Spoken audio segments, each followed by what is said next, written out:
May 3rd, Law Enforcement Public Safety meeting.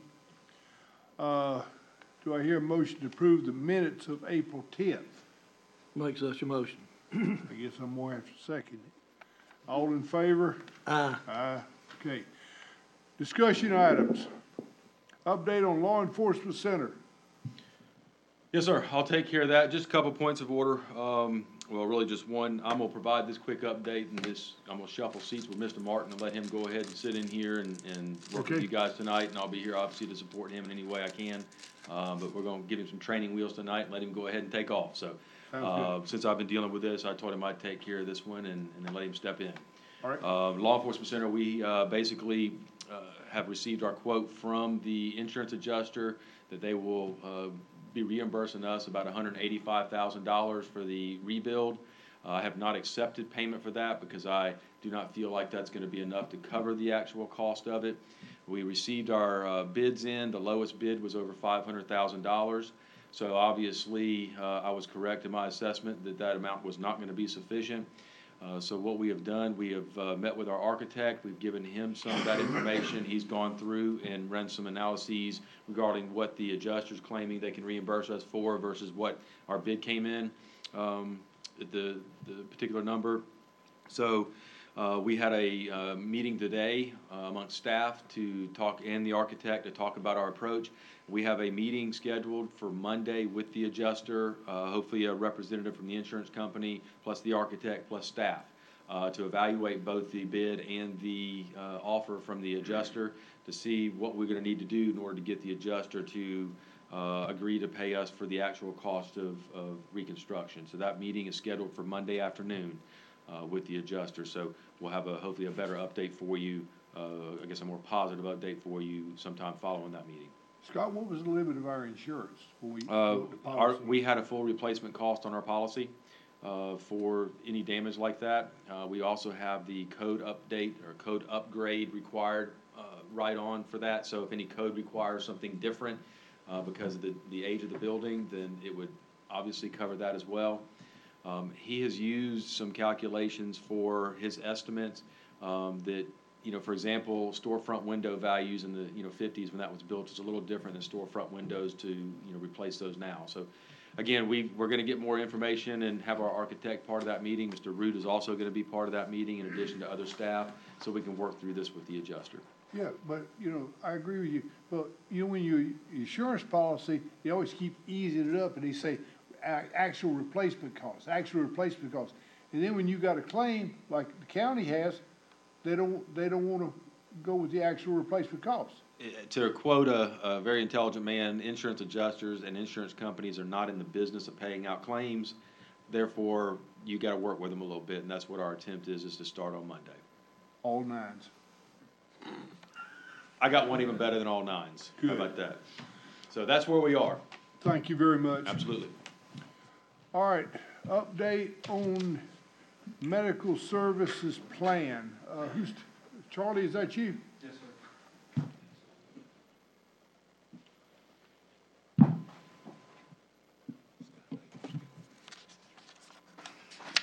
Good evening. Thanks for let me provide you with an update.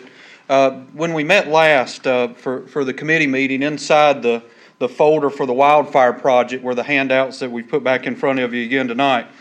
So just kind of want to share where our discussions led us to, but I think before we do, it's important to reiterate the segment of our organization that responds to medical calls.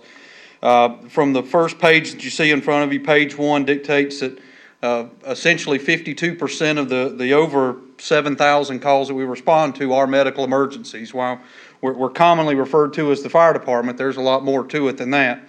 And of those 52% of the calls, predominantly those are volunteers. And we continue to do as much as we can to stretch the commitment of our volunteers.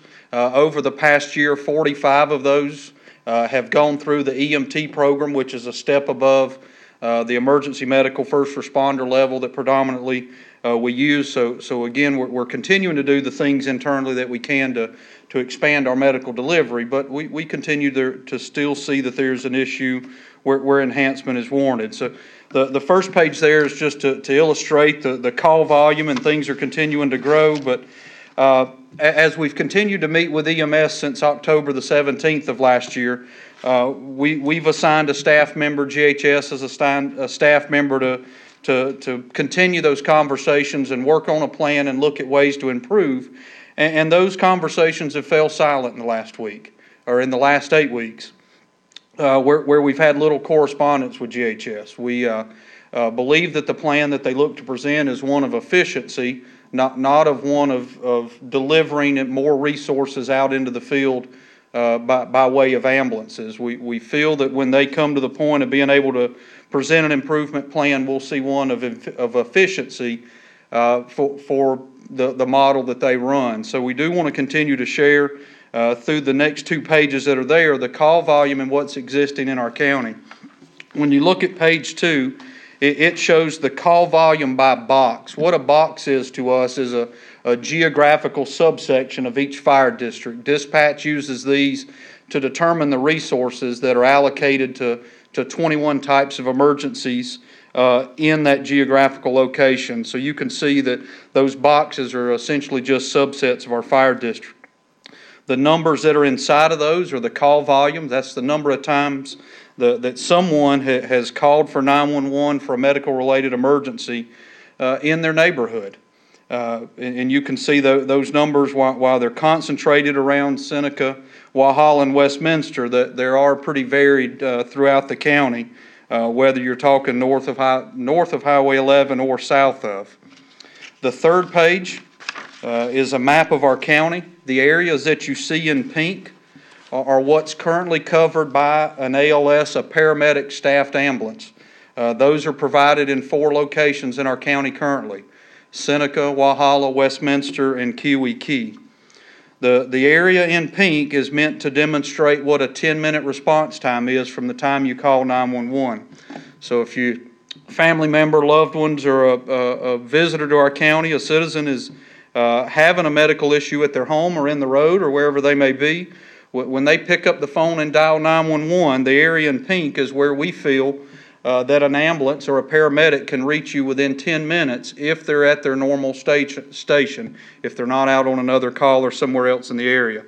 The way we've determined that 10-minute response time is that from the time you call 911 to best case scenario, the dispatcher being able to tone out the ambulance is 1 minute or 60 seconds. Another 60 seconds for them to get in the truck and go en route, and then there to be a response time over 6 miles would address the next 7 minutes. So the pink illustrates currently what's covered within 10 minutes of an ambulance. We searched high and low to find some national average or national standard for the delivery of a paramedic to a medical call, and we've been unable to do so, and GHS as well helped us with that number. 10 minutes comes from the goal that we set to be able to deliver a fire truck if you were to have a fire emergency at your house. That's the goal that we set 4 years ago here. So we set the same goal in being able to have a paramedic at your house within the same 10-minute response time. And again, you can see where that footprint exists in the pink on your sheet. So if you kind of flip back between the 2 sheets, you can see where the call volume in the county lies and where there's still a need for paramedics outside of what's covered in the pink lines. If you look north, and the 3 green segments are relative, those could be picked up and moved in any places. Those are essentially showing where we feel there's a need for 3 additional paramedic resources in the county. South of Westminster and Seneca in the south end of the county, North Highway 11, and Highway 76, somewhere between Holly Springs and Long Creek, is the need for additional paramedic service coverage. When we talk about paramedics, what we're typically used to in Oconee is an ambulance, a double-staffed ambulance, an EMT and a paramedic that's able to come out and deliver care and transport to the hospital. When we talk about what options are available to us to look at resources to fill these gaps, obviously an ambulance is the most desirable. They're the most capable because they're able to come out and deliver the care and load you and transport you to the hospital. But with that level of care, obviously, it makes that the most expensive resource of the options that we have. The second would be a paramedic QRV. This is a quick response vehicle with one firefighter paramedic on board that's able to respond quickly to not only medical calls but to fire emergencies the same as existing fire staff would, and deliver that paramedic care, the advanced level care that's needed until a transport ambulance could come in and make the transport back to the hospital.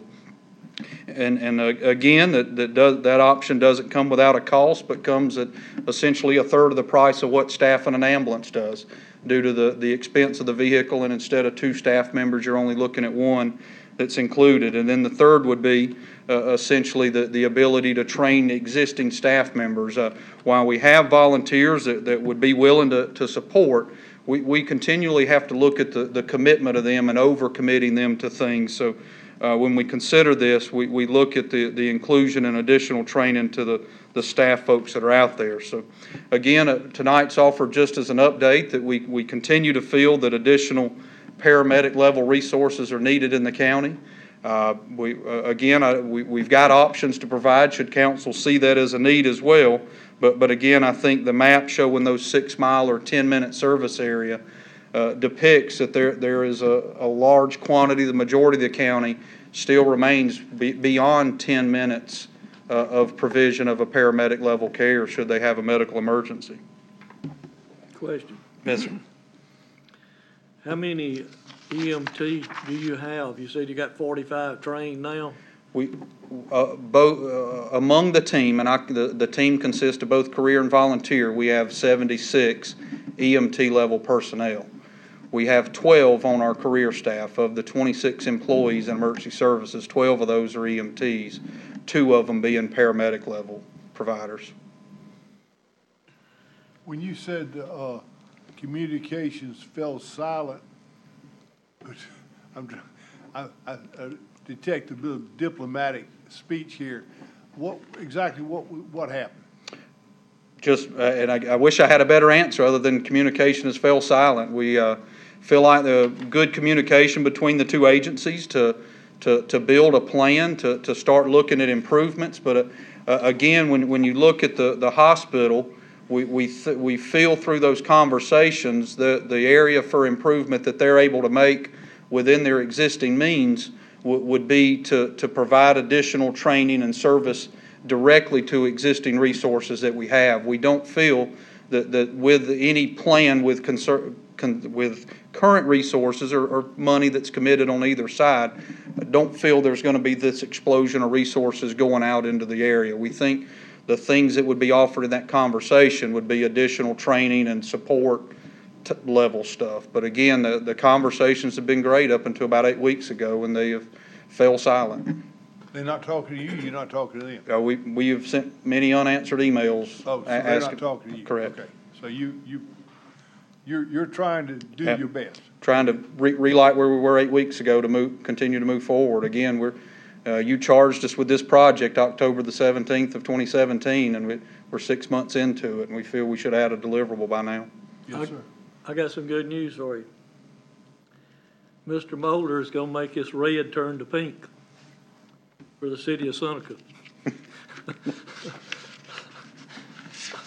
Is that true, Mr. Mulder? And make their call volume go down overnight.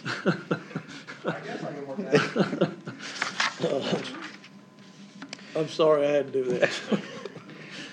And I know part of our discussion, we discussed about just simply, instead of buying pickup trucks for our responders and team members, that we look for ambulances to put out in the field.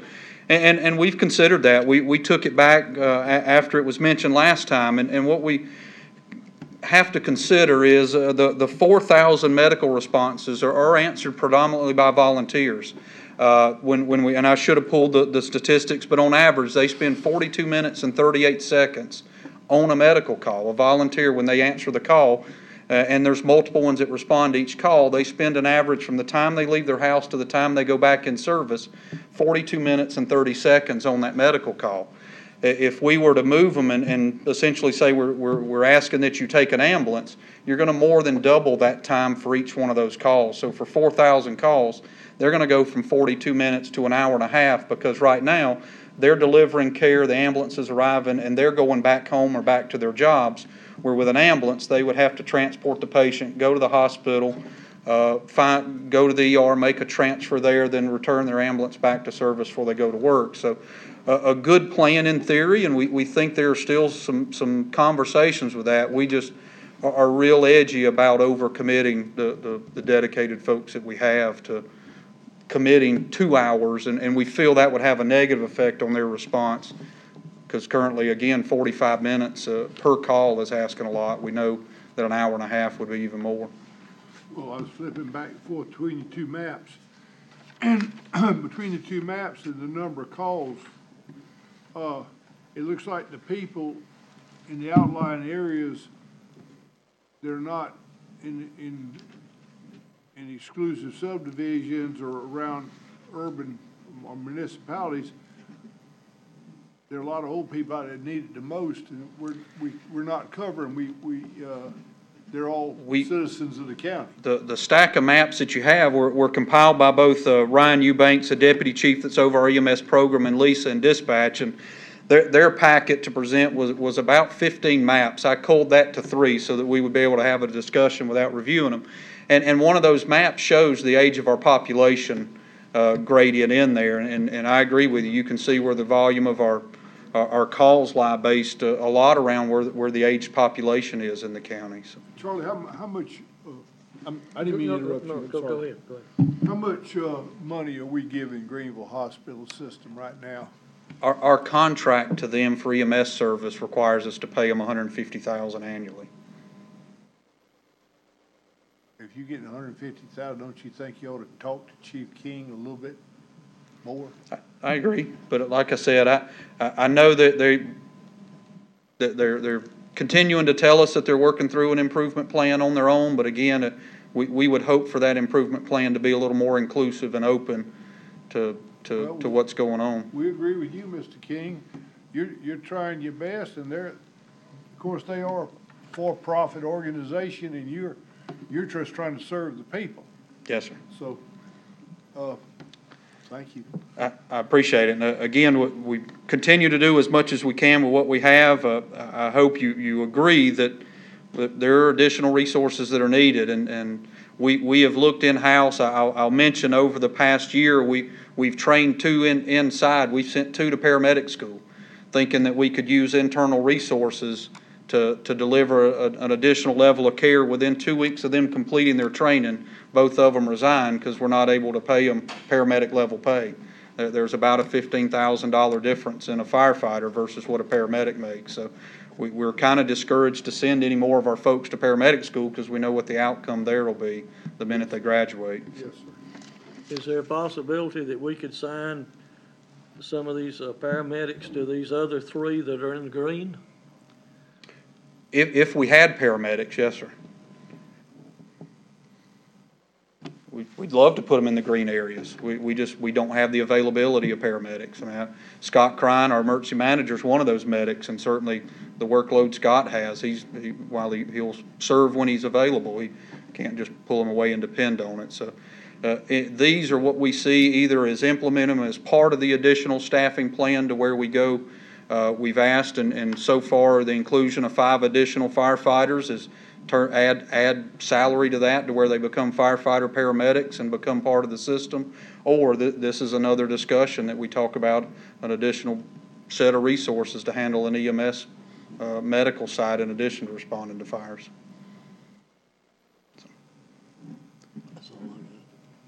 Thank y'all. Thank you very much, Charlie. Okay.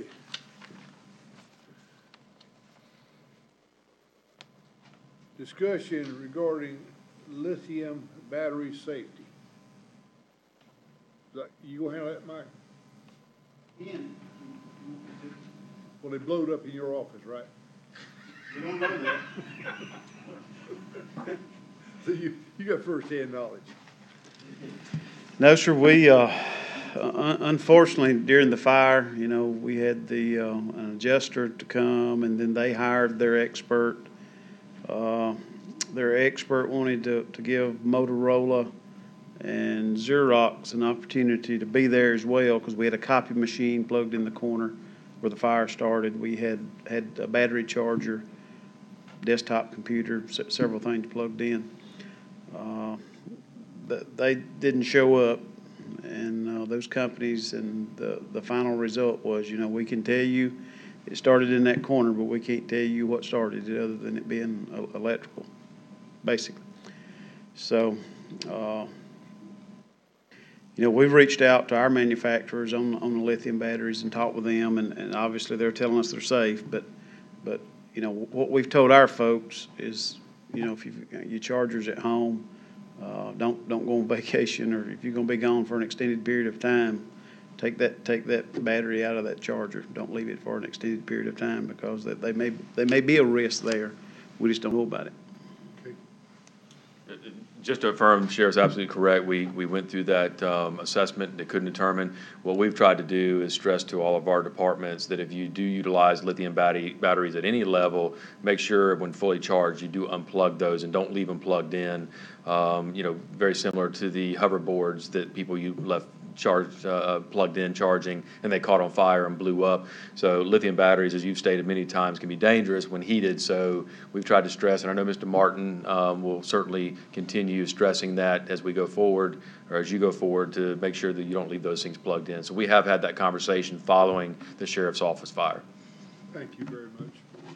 One additional note, we had a power surge, or maybe a couple of power surges before the fire.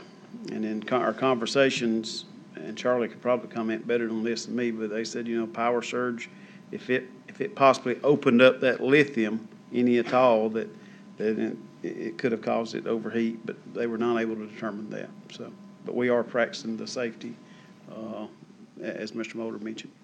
Thank you, Sheriff. Discussion regarding dumping of brush limbs into the county landfill. Everybody's looking at everybody else.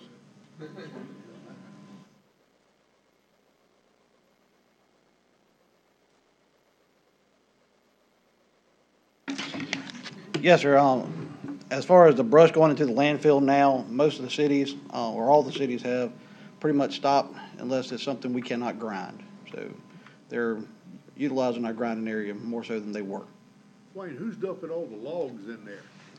The logs, if it's too large for the grinder, or too old that we can sell to lumber yard, then they have to go into the landfill. We have no other option right now.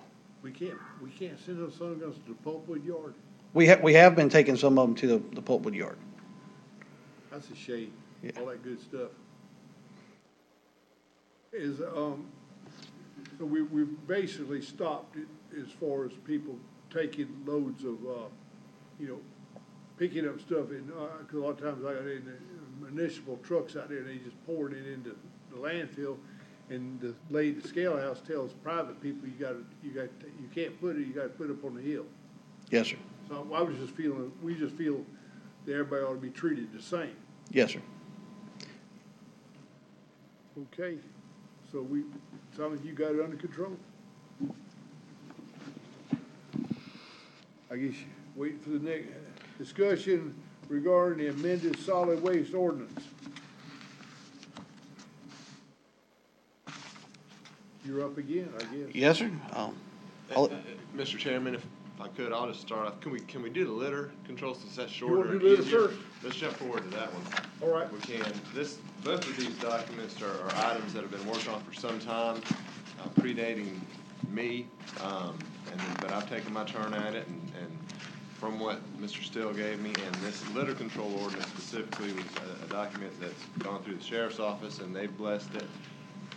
Since the last time that it was presented to you, the highlighted section was added, which was section 5, paragraph 3, relating to the application of this ordinance to tenants leaving waste at rented properties at the end of their term.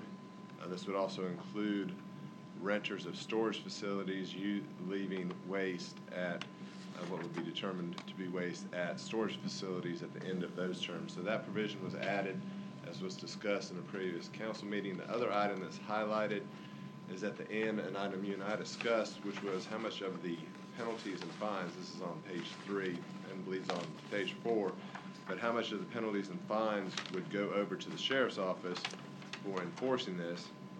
Last time I was presented it, I had a blank there, and based on our discussion, I put in 100% of it would go to the sheriff's office.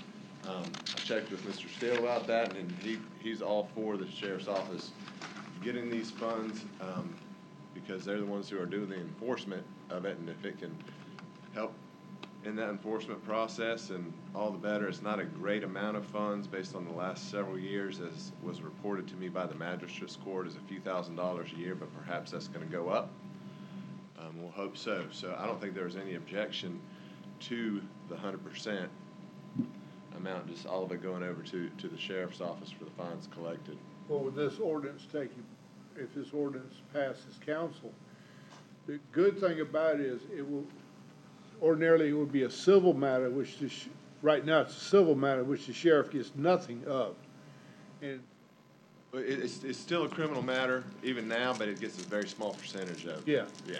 so if you get fined the maximum for littering, and the sheriff and then you come back, you don't clean it up, and then the judge jerks you and says, okay, I'm giving you 30 days for whatever it is for contempt of court, you're gonna take notice, either the sheriff's gonna get a ton of money, or people are gonna start not trashing the place they rent.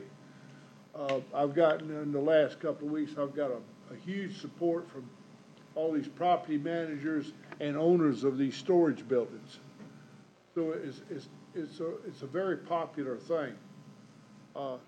Unfortunately, there's some people that are just, they just gonna tear up whatever they gonna rent, and that's a shame. But I believe that, the county's making progress, and there's been a spotlight shed on the litter problem throughout the county. And hopefully this ordinance, by way of making the definitions of littering clear, the enforcement capabilities of the sheriff's office clear, this will help in that effort to clean up the county. I don't know, everybody is for that. So that was a pretty simple one, and certainly Swain or myself and Sheriff Crenshaw could answer any questions. I just know the solid waste ordinance was longer, so I wanted to hit that one second. All right, so we got that, you and I, we got everything took care of there. Yeah, and so if y'all want to make a motion to Refer us to council. refer the litter control ordinance to full council, I'll be able to get it on there for the first meeting in June. Make such a motion. I'll second the motion.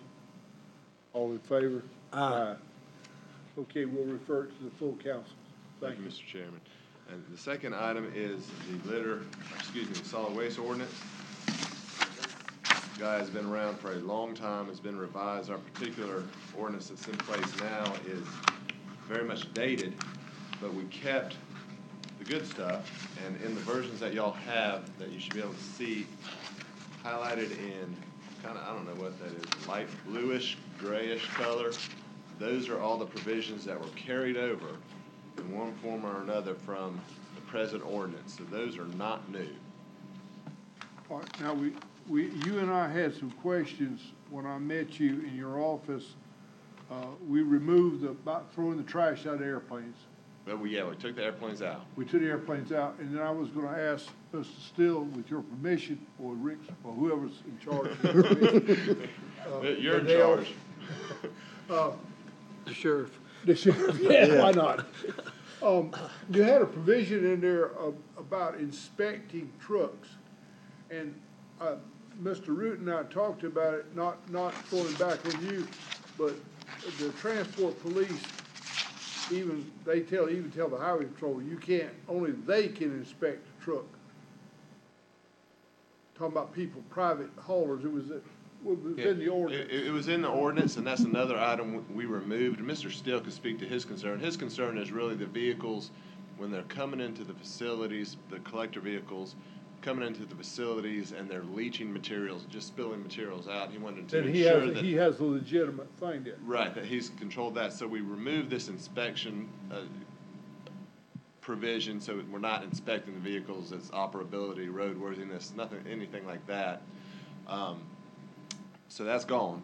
He's still, when the vehicle is being used as a collector, for someone in that business of collecting, can check, the department can check to say, hey, all right, this vehicle can hold the solid waste that it's collecting without it spilling over, without it, littering.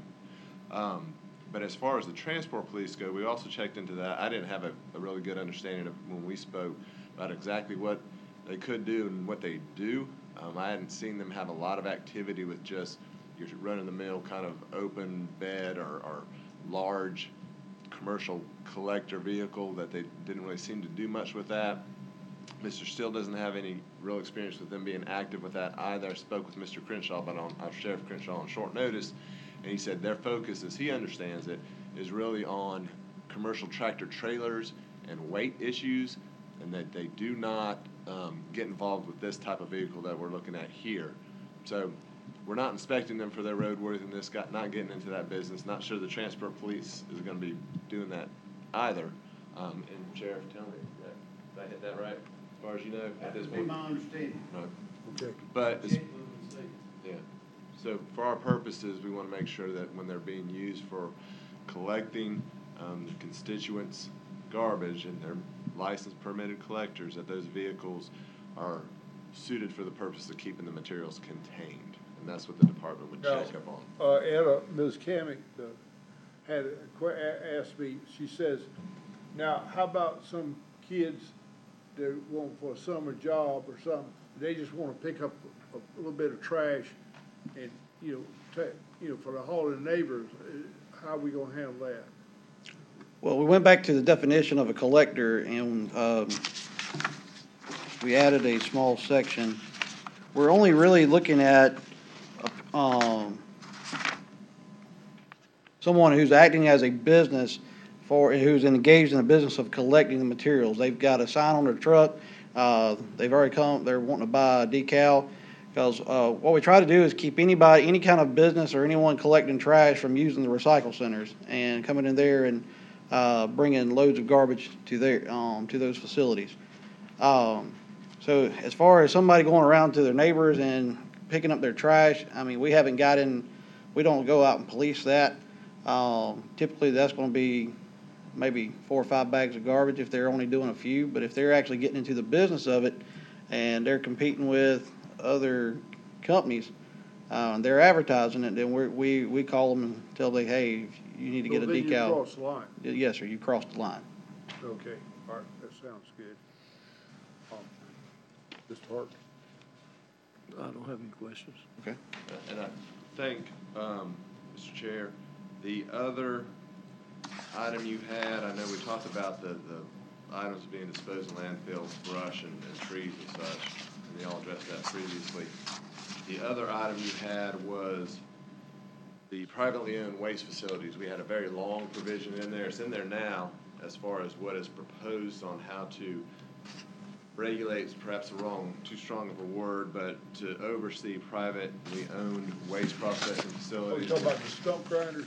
No, we're talking about folks who are essentially running their own solid waste landfill type operations. That would be regulated by DHEC, Well, this is what I talked to Swain after we spoke. I talked to Mr. Steele, and he's got more information on exactly what DHEC does, and he's got an alternate proposal that's a lot less than what you looked at. And we can Okay. flash that on the screen after he gives you a little background. Okay. As far as privately owned solid waste processing facilities, I don't know if you recall, probably, 5 years ago now, probably, did they come to the council, or did they come to you? They came to Mr. Mulder. There's a private individual. He had bought a piece of property, actually on Strawberry Farm Road, right down past the landfill, and the recycle centers. And his goal was to recycle shingles. And he went out there and put up a buku of signs all along front of the landfill, up and down the roads. that for $30 a load, it didn't matter how many tons of shingles, they could bring it to him. He was going to put them on the property, and all he did was backed up. They dumped them, and he operated this here for approximately 11 months, accumulated about anywhere from 1,000 to 1,200 tons of shingles. His goal was to recycle them to a paving company.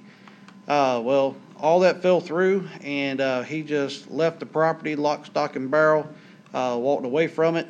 The only thing he has to, a person that does something of that nature, all they have to do with DHEC is register with them. You basically send a piece of paper stating that your tax map number, how many acres you own, what you're planning to recycle, whether you're going to be separating it or is it coming in source separated.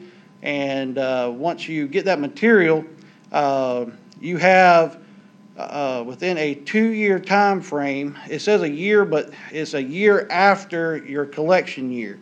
So if you started collecting on January of 2018, you have until January 2020 to recycle 75% of the material.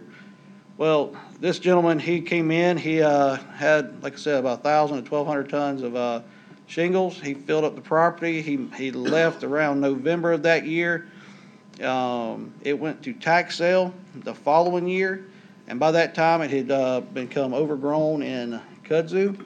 And a man went just riding by. You couldn't really tell it from the road because the kudzu had completely covered the property. Somebody bought it at tax sale, and then the 2-year time frame rolled around, and DHEC sent the new owner a requirement that they must clean up all these shingles. Well, when he didn't even realize what he had until when he rolled up there, and oh man, he's got 1,200 tons of shingles. What did he do? And when he found out that he's already owned the property, he's already got the property in his hand, he's got a deed, and he came to us to see what kind of help we could give him. And we started dealing with DHEC back and forth. We found an avenue to about over 800 tons went to Ashmore Brothers Recycling, and the other 400 ton we took at no charge just to help get the property cleaned back up. All of these, it wasn't regular residents. Regular residents wasn't taking shingles over there because under the current regulation, they didn't have to pay for it. It was all these businesses were just taking it over there. So the funds, we lost money twice. We lost money from the initial tonnage fee, and then we turned around and had to go help get this property cleaned up under DHEC supervision. Currently, DHEC only requires a registration, and we're actually under that umbrella also. We've got the concrete and asphalt recycling that we do is under that. We send in a piece of paper, a registration, and we could keep up with how many tons we either reclaim or reuse, either on our roads in the landfill, or if Kyle with the road department reuses some out at any of the roads or any of their projects, then we get an estimate of how many tons, and we send this into DHEC, and they're happy. Right now, the House Bill 4644 is going to change a little bit of that once it gets passed. They're going to actually require them to submit a plan and get a permit, but then there's still some loopholes they can get around. If they say it's source separated, when it comes in, they do not have to file for a permit. All they have to do is still do the registration. So like the shingle facility would still have fell out of all the regulations. The only way they would have a permit holder would be if they just take in garbage and separate it on site. And then they have to do something with the garbage because they would fall under there. And then the only part that's actually regulated is what they do with the leftover garbage, not what's left on their site. And the original portion I put in the ordinance here came from some of Richland County's. They had a lot, and Lexington County had a lot of things pop up over the last 10 years of these same that come in. And you see it around here too. When price of scrap metal's high, you see scrap metal dealers popping up left and right. And then when the price of metal goes down, they leave it, and you see metal left over sitting out there for the next time. They're waiting for the next price to go up. So that's what we're wanting to kind of regulate. Most of it is basically we take from the regulations we have from the landfill. That's where a lot of these came from, was basically having an engineering plan, setbacks, trying to keep it from all the way from the road, because just like the shingle facility, they dumped all the way up to the edge of the right of way. And then they put a fence up, so you couldn't really see it. That's where this comes from.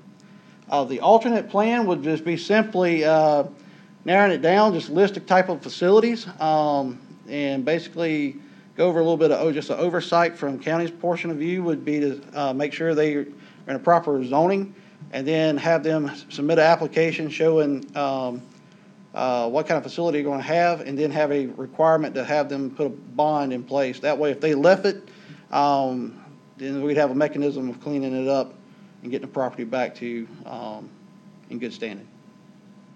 Okay. One other thing while you're up here, I had, one of the thoughts I had with your convenience centers is people, going in there and just throwing the, I think you and I talked about this, throwing the, household garbage into the scrap metal and vice versa, and just driving off. And, we had a big discussion about, well, you can't have, your operators don't have the enforcement powers because, it gets bogged up with the sheriff's department. And one of my thoughts is, suppose your, convenience center operator just pulled the old cell phone up, took a picture of the license plate and a pile of junk, and under this new litter ordinance, just turns it over to the sheriff. We discussed that for a little bit, as far as, we kind of look at it from a standpoint of, did they mean to throw it in there, into place? Do they not know? Are they a new citizen? If they're the same individual constantly over and over again, we have approached the litter officer, in times past and had them speak with those individuals. But if it's someone coming in who is a business, or, where we've had more issues, a business coming in and just dumping tons of waste on a center, and instead of bringing it and having to pay for it. And we have done that in the past. The previous litter officer, we had a case where we had a business coming in doing the same thing you're kind of talking about there, just dumping anything and everything wherever they wanted to. They went to 4 different centers, 4 different clerks took pictures of it. We passed it on to Officer Rice at the time, and he made a case and got a conviction out of it. So we do that at some times. It all depends, but it gets to the point then too, do they have time to police every person that's coming up there throwing something in? And they don't. Poor guy's overworked. But I was just trying to, because a couple of times it's been reported that, you got a great staff. Every one of you got work for you. You're just super nice people. And they throw the stuff in there, and then the attendant says, please don't do that. Now, he's not saying don't do it. He said, please don't do that. He says, well, I pay taxes. You get paid to fish it out. And there's no excuse for treating people that way. Well, one other issue we'd have with that too, and the sheriff may could answer this a little bit better than I can. If they don't actually get the picture of them actually throwing it in, it's almost a moot point, because you're trying to get a conviction. That comes into play also if somebody leaves a bag of garbage out in front of the fence. We can go after them to a point, but they could say somebody stole that out my trash can and threw it out front, and they get off on that. I mean, the magistrate's not even going to charge them. We've been down that road before too. So it's kind of hard. You're going to have to almost stand there and watch the person throw it in the wrong place. So now, if we had video cameras at all the centers that are constantly on surveillance, that may be How much does that cost? A lot. One of the, probably somewhere in the neighborhood of 30 to 50,000, I would say. Some of the issues we have is, do we have what kind of service of either broadband or some kind of internet connection to keep it so they could not have to have the equipment. It's one just the cameras you see, you get them in the different stores, don't want to mention names of those stores, and $300, $400, it records on a hard drive. They do, but they fill up quickly. And then you'd have to have either somebody going around downloading all the data all the time. We bought one a few years ago to catch someone who kept breaking in at night and causing issues. And even just at nighttime, when the wind blew, it would trigger it to go off. It filled up the hard drive in less than a week. So the hard drives are kind of still small. Even just a terabyte hard drive would, fills up quickly. Especially if you got it all day. I mean, it's all that traffic, all that constantly, reviewing, because you'd have to have multiple cameras and different angles to catch the whole site. And get it close enough so you could actually get a tag number or a picture, or for facial recognition. No, it's a good idea, Wallace, thank you, Bill. Okay. We've looked at this, we've discussed it with Mr. Mulder several times about trying to get cameras. Okay, what else we got? Mr. Chairman, if I could, so if I could have, unless y'all have more questions about solid waste ordinance, if we could have a motion to move that to the full council with the change, with the reduced provisions for the privately owned solid waste processing and recycling facilities. Oh, yeah, one other thing. You and I talked about we talking about the people processing, grinding stumps and stuff. And remember in the ordinance, it says something about, had to have a paved surface and everything. Oh, that was with the privately owned facilities? Yeah, all that's gone. Okay, all right, Yeah. well, we good to go. All right. Do I hear a motion, we refer this to full council? I make a motion, we refer it to the full council.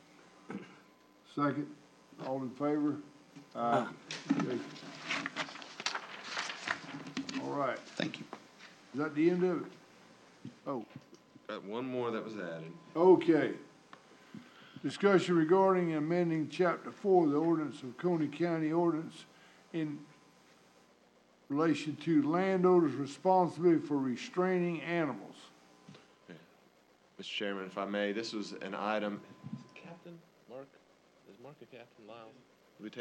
Lieutenant Lyles brought to my attention, one particular place he's having issues with, but it's a general issue on citing folks for unrestrained, dangerous nuisance animals, is when you have transients that come, they're camping or they're living for a short time at a place, a month or what have you, their animal is unrestrained.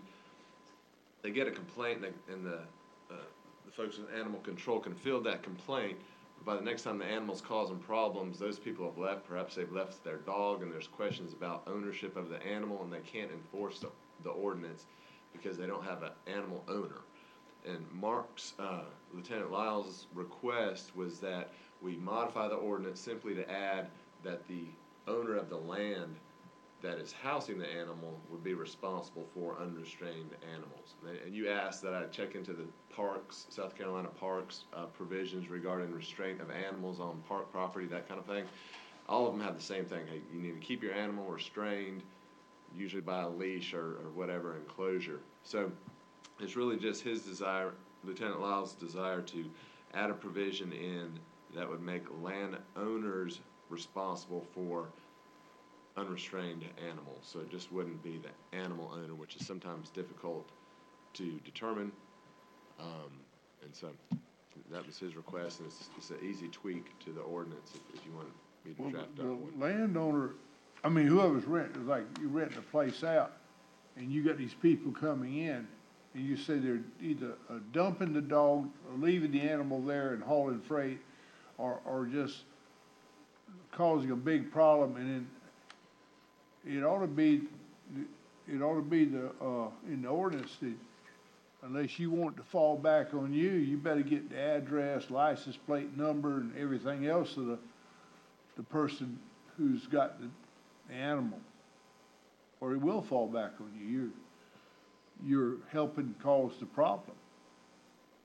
But I know we won't meet here for a while again, what I could do is just draft an ordinance, we'll have it for council, but I'll put in language and we can discuss it at the council meeting to that effect, that we're not gonna just put full responsibility, I guess, on the landowner, but I'll put language in there to the effect that the landowner has to take reasonable precautions and ensure that the animals for tenants are restrained. Yeah. So that way it gives him some teeth to it to enforce it towards the landowner. But if the landowner don't wanna comply and say, I'm not gonna do it, well, guess what, it falls back on you then. I'll come up with some language like that. We can bring it back to the Transportation Committee. I just know Lieutenant Lyles wants to get something on the books if we can. So if you want me to just get it to the next. Would that suit Lieutenant Lyles? You know, the issue would be in trying to get the information.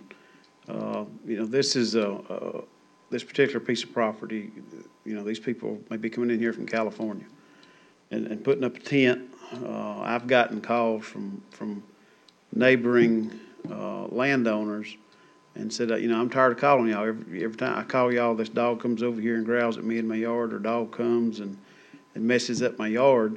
And I call y'all, and y'all come down here, and per our ordinance on an animal at large, you know, we give them typically a warning per the ordinance for the first time. And then those people stay there about a week in the campsite, and then they're gone. And then somebody else comes in with another animal, and these homeowners in the area are getting tired of it. They said, you know, why should we call you? Y'all not doing nothing. Okay. So that's kind of the situation to where if we had something to make that property owner responsible, that we could help this situation with those animals running at large. But I agree, you know, if we can, in some situations, if we can identify the person the owner of the animal, they're still there. But, you know, even if we get the information and they've gone back to Kentucky or wherever, then, you know, we're not going to ever be able to serve them with a. All right, so then we need to give you what you need. Yes, sir. Okay. You want this referred to council? If you would, and then what I'll do is I'll draft up some language, I'll run it past the sheriff and Lieutenant Lyles, and then we'll have that when we get that done, we'll have it to full council. Okay, do I hear a motion, we refer this to full council? Make a motion. Second, all in favor? Aye. Okay. Any other business? Okay, before we adjourn, I wanna, say that we got two good people filling in the absence of the administrator. I wanna thank both of them. They're more than qualified. And, in spite of what certain media has said to me today, they're more than qualified and they're doing a great job. Do I hear a motion, we adjourn? Make a motion. Second, we adjourn.